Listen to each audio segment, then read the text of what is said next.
Good morning everyone. सो आज का topic जो है वो है हायर सेकेंडरी फर्स्ट ईयर का सेट चैप्टर। चैप्टर का नाम है सेट्स।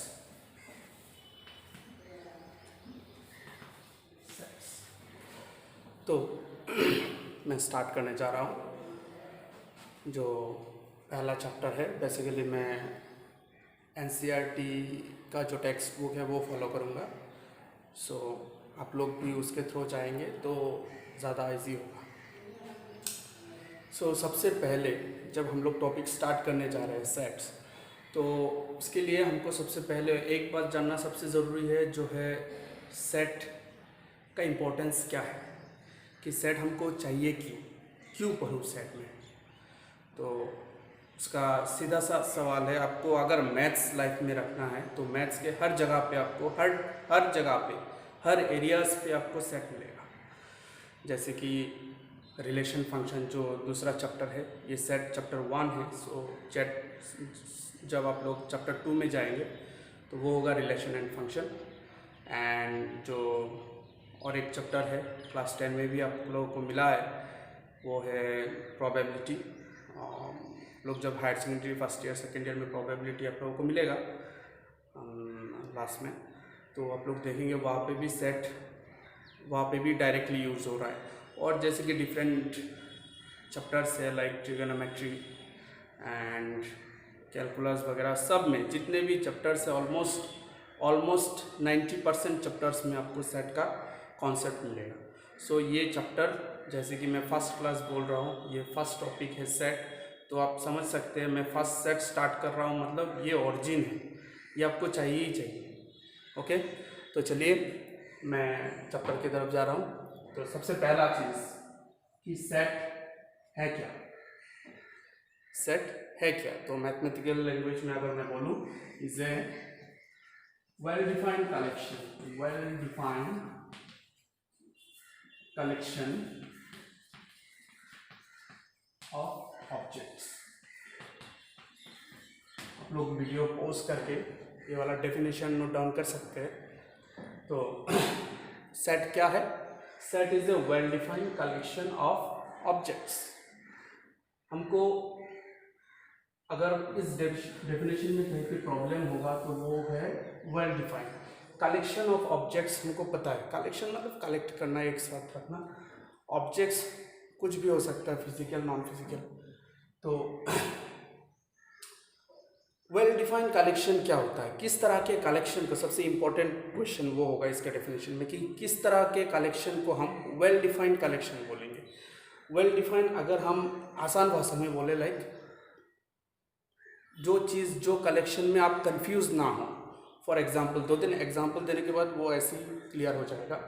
जैसे कि मैं एक एग्जांपल दे रहा हूँ, collection of all the boys of a particular classroom.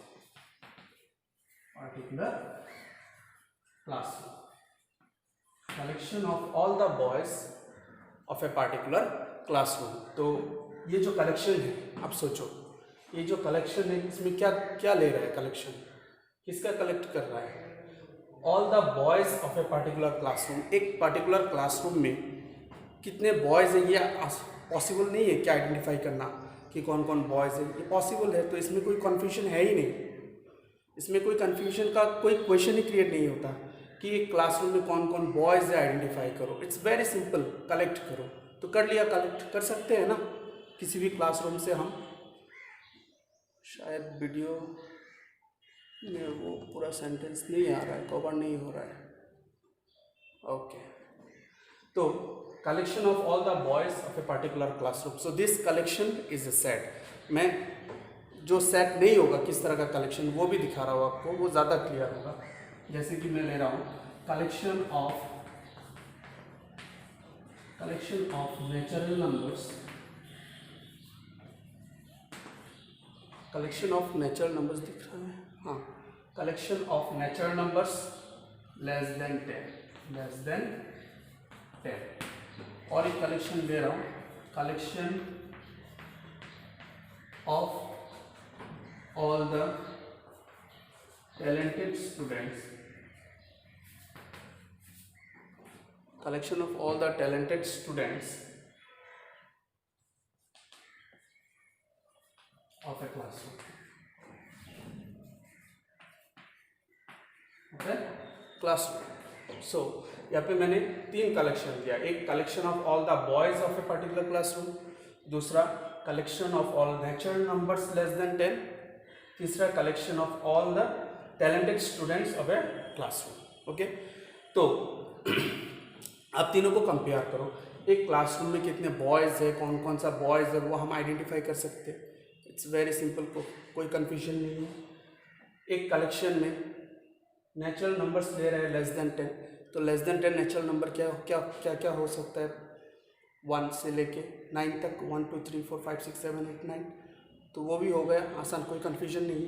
But जब क्वेश्चन आया collection of all the talented students of a classroom, so ये जो वर्ड है टैलेंटेड, ये वर्ड ही वेल डिफाइन नहीं है. ये जो टैलेंटेड है इस कलेक्शन के लिए, ये जो कलेक्शन होगा वो वेल डिफाइन नहीं होगा इस वर्ड के लिए. क्यों? अभी एक क्लासरूम में बहुत सारे बच्चे होते हैं, जैसे कि कुछ होगा इंग्लिश में बहुत टैलेंट है उनका, मैथ्स में नहीं है. कुछ होगा जो मैथ्स में एक्सपर्ट है बट इंग्लिश में नहीं है. कुछ होगा स्पोर्ट्स में टैलेंटेड है.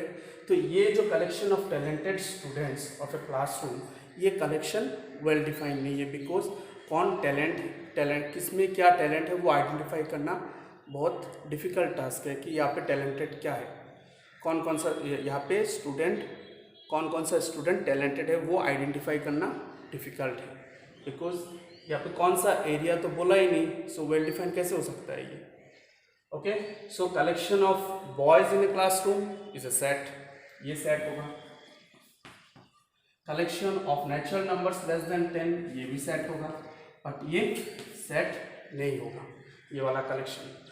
और मैं एग्जांपल आपको बहुत दिखा सकता हूँ. जैसे अगर मैं बोलूँ collection of all the months of a year, collection of all the months of a year, तो एक साल में कितने मंथ है और क्या क्या है, जनवरी फरवरी मार्च अप टू दिसंबर, ये हमको पता है, सो हम कलेक्ट कर सकते हैं. सो वो सेट हो गया.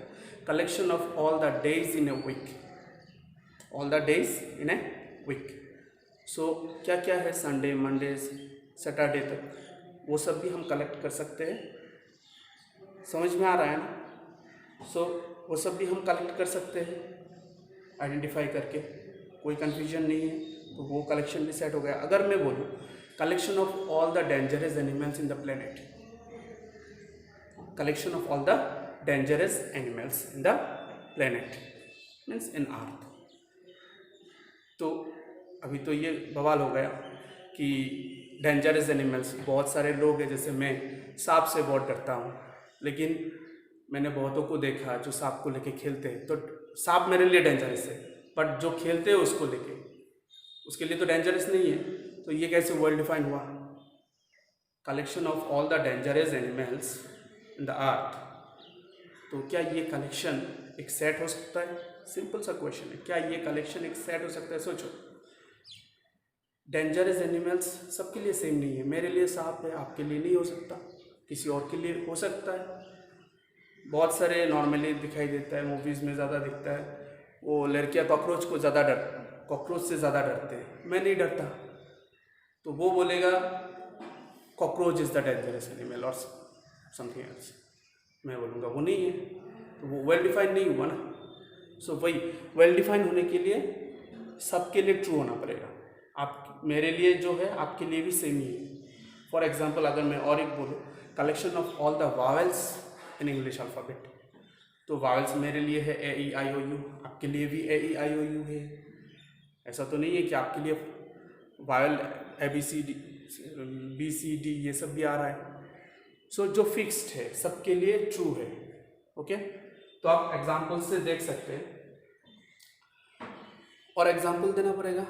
आई थिंक अगर आप लोग exercise 1.1 HS first year NCERT book follow करते हैं, तो एक्सरसाइज 1.1 का जो क्वेश्चन नंबर 1 है, उनमें जाके आप लोग खुद का भी चेक कर सकते हैं कि आप कितना ये वाला टॉपिक सेट, कौन सा कलेक्शन सेट होता है, कौन सा कलेक्शन सेट नहीं होता, वो आपका खुद का मतलब वेरीफाई कर सकते हैं कि आपको समझ में आया कि नहीं। और फिर बहुत सारे कलेक्शंस दिया हुआ है। ओके, हाँ, तो नेक्स्ट, अभी ये जो सेट है, डिफरेंट कलेक्शन जो है ना, मतलब डिफरेंट कलेक्शन, मतलब यहाँ पे जो सेट्स है, उन सेट्स को, उन कलेक्शंस को, जो कलेक्शन सेट होते हैं उनको रिप्रेजेंट करते हैं capital A, capital B, capital C, I mean capital letters, I mean capital letters से रिप्रेजेंट करते हैं।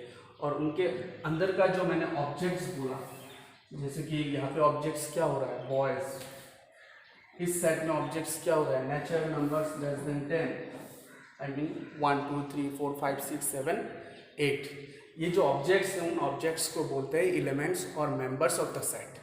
ऑब्जेक्ट्स को क्या बोलते हैं, एलिमेंट्स और मेंबर्स ऑफ द सेट। और वो जो एलिमेंट्स होते हैं उसको नॉर्मली, जनरली एलिमेंट्स को रिप्रेजेंट करते हैं स्मॉल लेटर्स से, एंड जो पूरा टोटल कलेक्शन है, जो सेट है, उसको रिप्रेजेंट करते हैं कैपिटल लेटर्स से।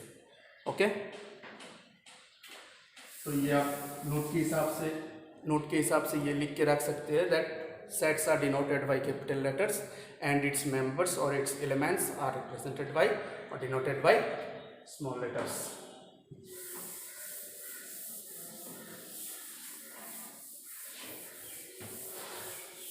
समर का सीज़न है, बहुत ज़्यादा गर्मी लग रहा है, लेकिन फ़ैन चला नहीं सकता, बिकॉज फ़ैन चलाने से वीडियो क्वालिटी ख़राब होता है, साउंड क्वालिटी ख़राब हो सकता है।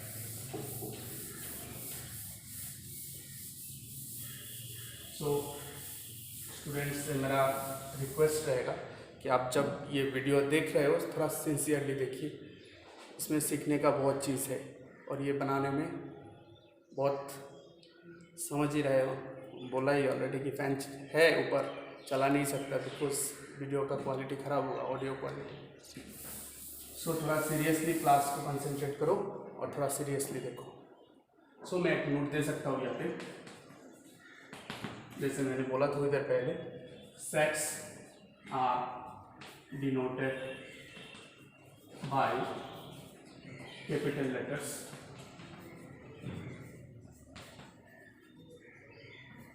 A, B, C and its elements are denoted by small letters. Small and small and small. तो अभी पॉइंट है, क्वेश्चन आप लोग पूछ सकते हो कि सर क्या ये पॉसिबल है कि एक सेट के अंदर जो एलिमेंट है वो कभी कैपिटल लेटर आ गया? हाँ, वो भी पॉसिबल है, वो हम दिखा एक एग्जांपल लेके दिखाएंगे, वो जब हम रिप्रेजेंटेशन ऑफ सेट पढ़ाएंगे उस टाइम पे। ओके, आज ही आएगा इसी वीडियो में, सो कंसंट्रेट कीजिए, यह है वो नोट। ओके, नेक्स्ट चलो अभी स्टार्ट कर देते हैं representation of set. Next topic, representation of sets.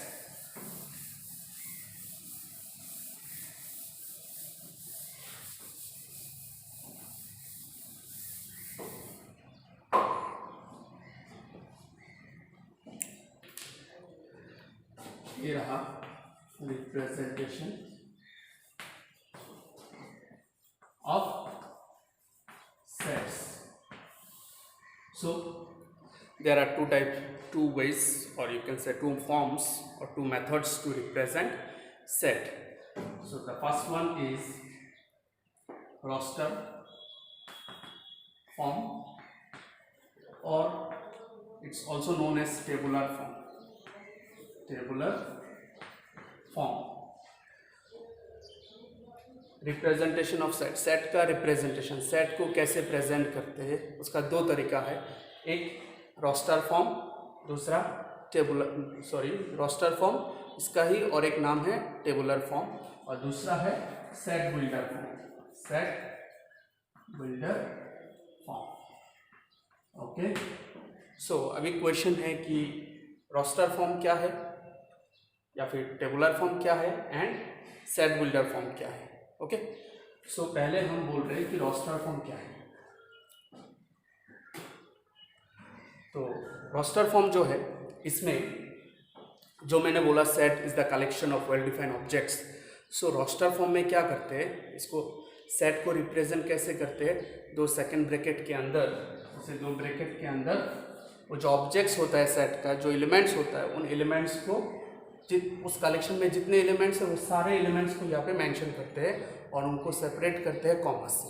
For example, अगर मैं वो वाला सेट लूँ, collection of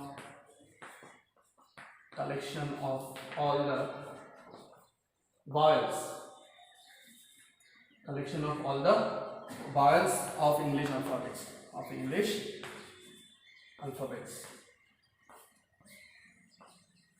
okay, collection of all the vowels of English alphabets. So what are the vowels of English alphabets? A, E, I, O, U. तो roster form में क्या कर रहा है, उस सेट को कैसे रिप्रेजेंट करेगा, रोस्टर फॉर्म में बोल रहा है ये दो ब्रैकेट के अंदर आप जितने ऑब्जेक्ट्स है, जो जितने एलिमेंट्स है उस सेट का, सबको यहाँ पे पुट कर दो, शो कर दो, और सबको सेपरेट कैसे करना है, कॉमा से। ये रहा ए, मैंने पहले भी बोला elements are denoted by small letters, so A, E, I, O, U. तो ये वाला जो है इस सेट का collection of all the vowels of English alphabets, ये जो कलेक्शन है, ये जो सेट है, इस सेट का रोस्टर फॉर्म में रिप्रेजेंटेशन ऐसे होगा, या फिर आप बोल सकते हैं टेबुलर फॉर्म में रिप्रेजेंटेशन ऐसे होगा। ओके, क्लियर हुआ कैसे रिप्रेजेंट करते हैं, दो ब्रैकेट के अंदर, ये वाला दो ब्रैकेट के अंदर, सेकंड ब्रैकेट के अंदर वो सारे एलिमेंट्स को, सारे ऑब्जेक्ट्स को सेट का कलेक्शन का मेंशन कर देते हैं, पुट करके कॉमा से सेपरेट करते हैं, मतलब सारे ऑब्जेक्ट्स को यहाँ पे दिखाना पड़ता है। ओके, लेकिन उसी सेट को अगर सेट बिल्डर में आपको करना है तो वो कैसे होगा, तो वो भी उसका रिप्रेजेंटेशन सेट देख लो, तो वो भी सेम ब्रैकेट यूज़ होगा, ये सेकंड ब्रैकेट उसमें भी यूज़ होगा, लेकिन डिफरेंट क्या है, जैसे रोस्टर फॉर्म में हमने सारे एलिमेंट्स को शो किया था, सेट बिल्डर में सारे एलिमेंट्स को हम शो नहीं करेंगे, वहाँ पे क्या करेंगे, सारे एलिमेंट्स की जगह पे सबको रिप्रेजेंट करने वाला एक वेरिएबल कंसिडर करेंगे। जैसे हमको पता है वेरिएबल नॉर्मली हम लोग एक्स लेते हैं, आप वाई जेड कुछ भी ले सकते हो, तो मैं एक्स ले रहा हूँ। अभी ये एक्स किसको रिप्रेजेंट कर रहा है, इन सारे एलिमेंट्स को। तो उसके बाद एक कॉलम देके, जिसको हम सच दैट पढ़ेंगे, एक कॉलम देके उसके बाद आप एक स्टेटमेंट यहाँ पे मेंशन करो, जिस स्टेटमेंट में ये हिंट्स मिल जाए कि एक्स का सारा वैल्यूज जो है वो ये सब है, ए, ई, आई, ओ, यू। सो हम लिख रहे हैं कि x is a vowel, x is a vowel of English alphabets, English. Okay, दोनों में डिफरेंस क्या है, देखो एक ही सेट है, ये जो है वो भी सेम ही है। अगर इसको मैं नाम देता हूँ, जैसे कि मैंने बोला था sets are denoted by capital letters, अगर इसको मैं कैपिटल ए से रिप्रेजेंट करता हूँ, that means that capital A is nothing but this, मतलब ये अगर कैपिटल है तो वो भी कैपिटल है। दोनों में डिफरेंस क्या है, सिर्फ रिप्रेजेंटेशन का। इसमें रिप्रेजेंट कैसे कर रहा हूँ मैं, रोस्टर फॉर्म यूज करके, उसमें रिप्रेजेंट कैसे कर रहा हूँ मैं, सेट बिल्डर फॉर्म यूज करके। टॉपिक क्लियर हुआ आपका, और एक एग्जाम्पल दिखाऊँ, चलो और एक एग्जाम्पल हम डिस्कस करते हैं इसी मेथड का, दोनों मेथड का, roster form and set builder form. आप लोग वीडियो पॉज करके ये वाला नोट लिख सकते हैं खुद के समझने के लिए।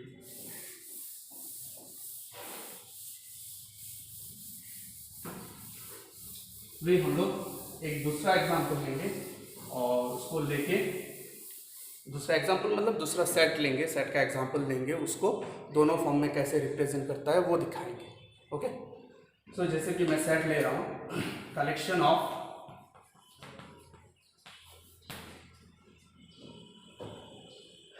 All the natural number,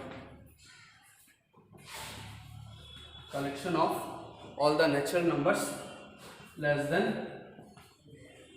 5, okay, and suppose वो जो कलेक्शन है उसका नाम है, जैसे कि मैंने बोला था पहले भी sets are denoted by capital letters. मैंने ए लिया, आप बी सी डी कुछ भी ले सकते हैं, ये मैं एज्यूम कर रहा हूँ। ओके, तो अभी क्वेश्चन क्या है, हमारा पॉइंट क्या था कि हम अभी इसी सेट को, इसी कलेक्शन को दोनों मेथड से, दोनों फॉर्म से रिप्रेजेंट करेंगे। तो यहाँ पे क्या है, एलिमेंट्स क्या है, collection of all the natural numbers less then 5, all the natural numbers less then 5। तो 5 से छोटा नेचुरल नंबर क्या क्या आ रहा है, 1 2 3 एंड 4। तो रोस्टर फॉर्म में आप उसी ए को कैसे दिखाएंगे, रोस्टर में क्या था, रोस्टर में हम लोग उसी ब्रैकेट के अंदर कॉमा से सेपरेट करके सारे एलिमेंट्स को शो करते हैं। तो ये रहा ब्रैकेट 1 2 3 4 डन। और सेट बिल्डर में मेथड क्या था, वही है, वही कलेक्शन। मेथड क्या था कि सारे एलिमेंट्स की जगह पे एक वेरिएबल कंसीडर करते हैं जो सारे एलिमेंट्स को रिप्रेजेंट करेगा, जितने सारे एलिमेंट्स हैं सेट का, एंड वो रिप्रेजेंटेशन दिखाने के लिए हम एक कंडीशन मेंशन करते हैं साइड में। तो जैसे कि आफ्टर कॉलन, तो मैं सारे एलिमेंट्स को, यहाँ पे जैसे सेट है, इसके एलिमेंट्स है 1 2 3 4, तो सारे एलिमेंट्स को मैं एक्स से रिप्रेजेंट कर रहा हूँ। ओके, और वो एक्स क्या है, वो ये सब है ना, 1 2 3 4 है, दैट मीन्स वो एक्स है नेचुरल नंबर, एक्स है नेचुरल नंबर, और 5 से छोटा वो आप मेंशन करते हो वहाँ पे कि x is a natural number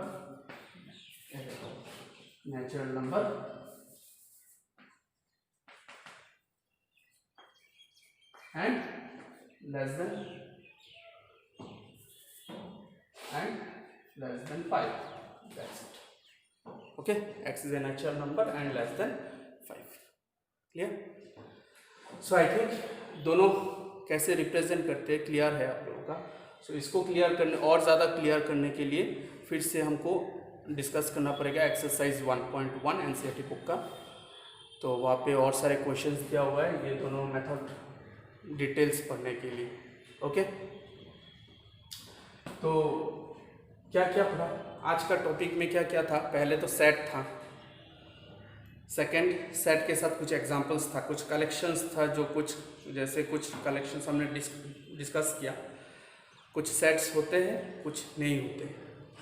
then पढ़ा सेट्स को रिप्रेजेंट कैसे करते हैं और उसके एलिमेंट्स को कैसे रिप्रेजेंट करते हैं। उसके बाद पढ़ा रिप्रेजेंटेशन ऑफ सेट्स। ओके, एक टॉपिक छूट गया, जैसे मैंने वीडियो में पहले बोला था कि जो एलिमेंट्स होते हैं वो तो स्मॉल लेटर्स होते हैं, लेकिन क्या ऐसे कोई केस है जहाँ पे एलिमेंट्स कैपिटल लेटर है? यस, ऐसा भी है। तो जैसे मैं एक एग्जांपल दे रहा हूँ, वो देखने से आपका क्लियर हो जाएगा।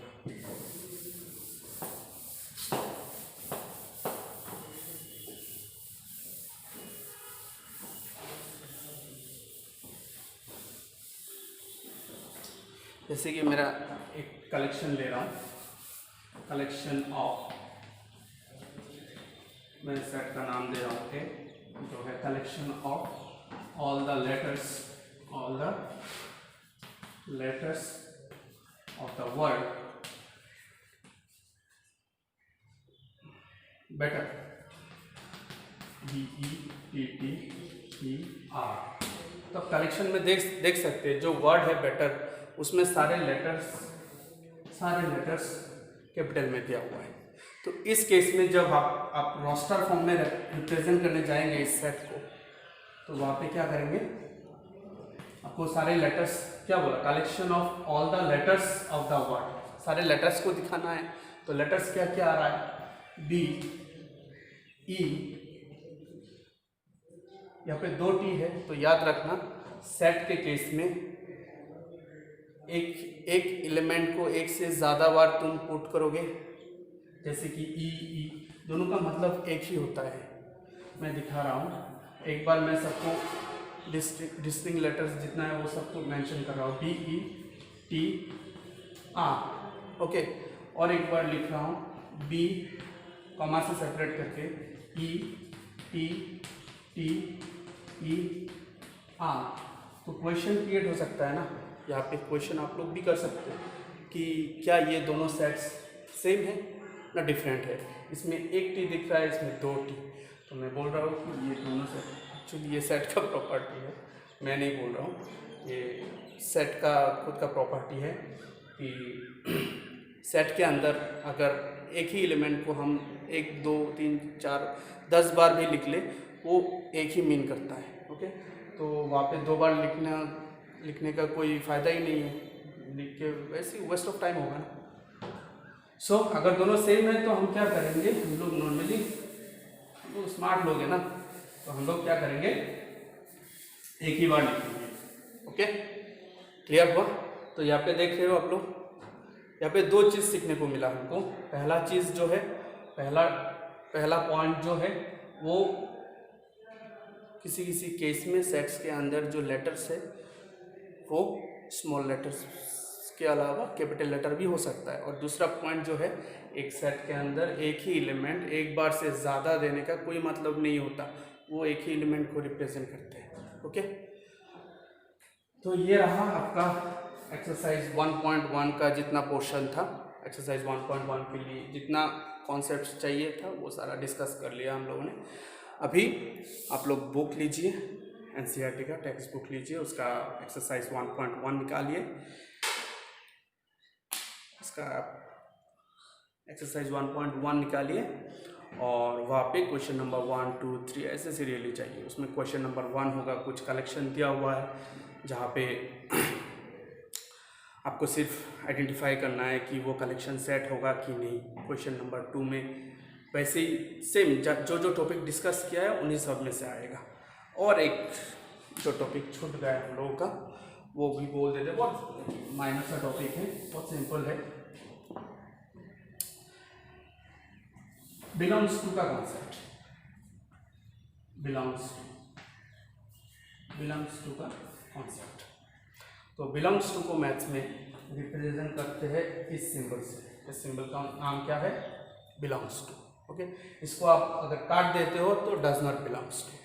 फॉर एग्जांपल जैसे ये सेट है, या फिर मैं दूसरा एक सेट ले लेता हूँ, जैसे इसको भी नाम दे दिया A इक्वल टू 1 2 3 4। ओके, मतलब A वो सेट है जिसका एलिमेंट्स है 1 2 3 एंड 4। तो इस केस में हम बोल सकते हैं कि 1 belongs to A, similarly 2 belongs to A, मतलब 1 A के अंदर है, 2 बिलोंग्स टू A मतलब 2 भी A के अंदर है, मतलब 1 2 ये सब बिलोंग्स टू मतलब एलिमेंट होना। अगर 1 A का एलिमेंट है तो 1 बिलोंग्स टू A, 2 A का एलिमेंट है तो 2 बिलोंग्स टू A। अभी अगर मैं 5 लिखूँ, 5 इसी सेट के लिए अगर मैं 5 लिखता हूँ, क्या ये बिलोंग्स टू A होगा? क्या 5 A का एलिमेंट है? क्या 5 A के कलेक्शन में आता है? नहीं आता, तो ये does not belongs to. Okay, ये भी क्लियर कि बिलोंग्स टू कब होता है, डज नॉट बिलोंग्स टू होता है। एलिमेंट सेट का अगर कोई एलिमेंट होता है तो उसको दिखाने के लिए बिलोंग्स टू, एलिमेंट नहीं होता तो does not belongs to. That's it. तो ये था एक्सरसाइज 1.1 का टोटल कॉन्सेप्ट। अभी आप लोग एक्सरसाइज 1.1 एनसीईआरटी बुक लो, थोड़ी जाओ, और मुझे लगता है कोई क्वेश्चन नहीं रहेगा आप लोगों का। मतलब ये जितना टॉपिक यहाँ पे हमने डिस्कस किया, ये सब अगर आप लोगों का क्लियर है तो आई थिंक एक्सरसाइज 1.1 सॉल्व करने में आप लोगों को कोई प्रॉब्लम नहीं होगा। ऑलमोस्ट 60 to 70% क्वेश्चंस यहाँ पे हमने डिस्कस किया। ओके, चलो आज के लिए बाय बाय, टाटा।